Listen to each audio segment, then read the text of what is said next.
Banheira para o profissional de saúde contratado se acontece menos recursos humanos no Hospital Nacional Guido Valadares. Questão ne hato husi chefe Departamento Forensik e Hospital Nacional Guido Valadares, Nilton Tillman, jornalista e Hospital Nacional Tersane. Nyadihan mortuário hanesang componente ida husi Hospital Nacional, no parte ida husi assistência serviço nebe existe hanesang. Hanessa componente da husi instalação hospital ward. Mortuário parte da husi assistência serviço nebe existe e o hospital dene e nação dene para atu servir ema.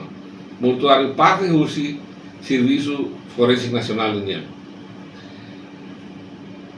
E a fula ida rua liba, ita bot sira depois de governo estabelece ita começa a ronar fali rumores boatos so coiuin kata si iha espécie de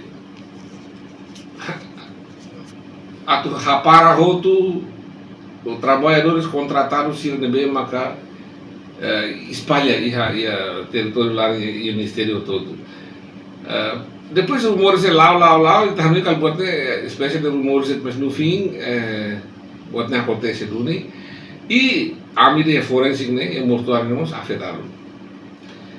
Hospital né afetaram até hora e a sala e a semana ida livar deve com aquela linha frente e a emergência tamo mais larang felizmente a ICU será lá cona mas salam operação cona ao akhar salam operação cona e nem perguntas teles e mais to ia mortuário mas cona.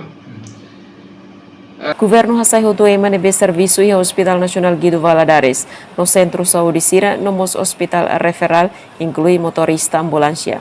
Departamento Emergência, número paciente cada lorong sempre aumenta. Tamane precisa profissional saúde nebe ideal no optimal.